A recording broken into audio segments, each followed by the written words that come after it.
Oklahoma and Texas, and several reports of high winds and hail. Well, they are not in the clear yet. Forecasters are predicting more tornadoes for the southern plains, and parts of the Midwest are also scattered in pieces after a multi-day tornado outbreak. A stunning picture here taken in the district. An eyewitness captured this photo during last night's storm. It shows the lightning strike near the Washington Monument. It's a beautiful photo, but of course, when you hear the thunder from it, you get a little nervous. Yeah, absolutely. It was, a lot of energy with those storms last night and very heavy rain, but they passed off. And today we could get a repeat performance.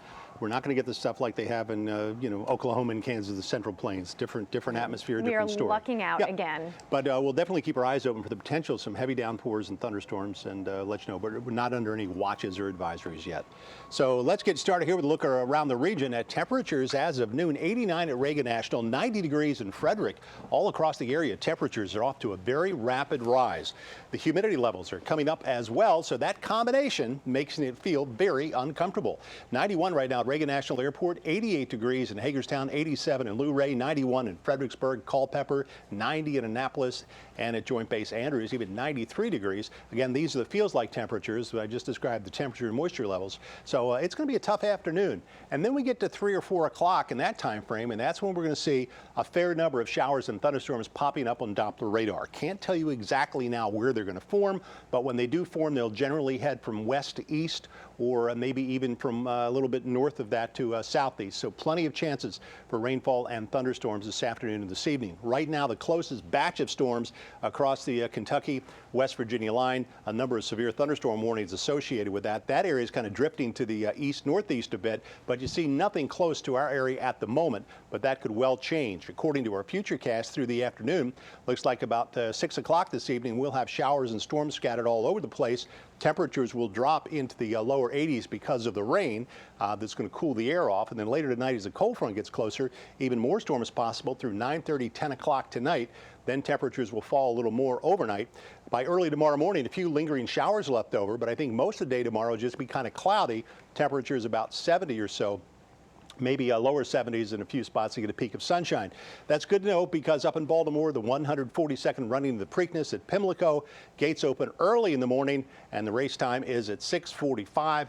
And at that time, I think things will be dry, but just a little bit on the cool side. Taste of Arlington for Sunday, again, kind of a cloudy day. We may get some periods of afternoon sunshine, and by late Sunday night, the next batch of rain could move into the area.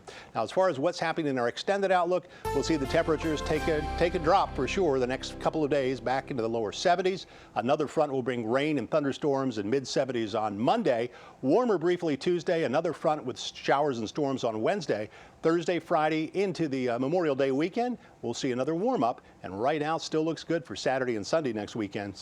Highs in the upper 70s. Lindsay? Doug, thank you. Happening tonight, teens and technology. The average American teenager is spending 9 hours a day on screens, from smartphones and tablets to laptops and video games. Well, tonight, 2020 is digging into digital addiction and the devastating effects that it can have.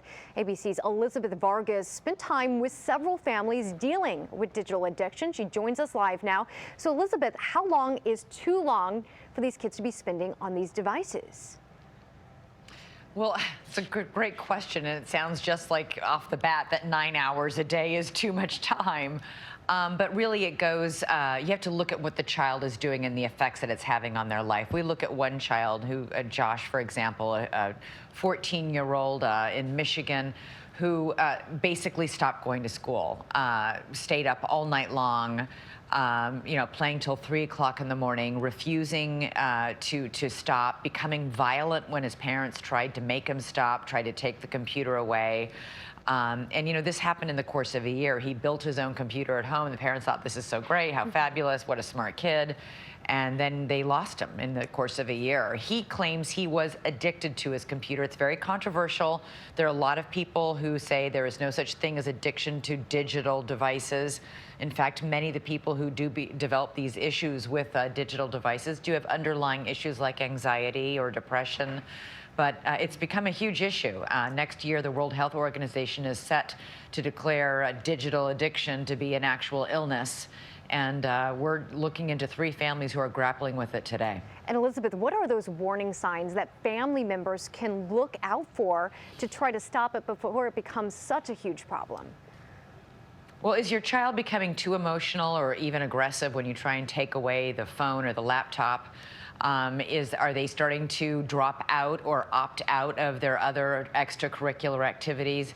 And God forbid, are they stopping going to school, which is obviously a clear sign. I mean, listen, I'm the mom of 2 young boys. I'm constantly arguing and fighting with them over their, how much time they're spending on their laptops and on their iPads and iPhones.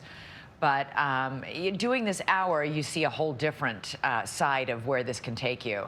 So my kids are still playing basketball, in other words, and going to school, and their grades are fine.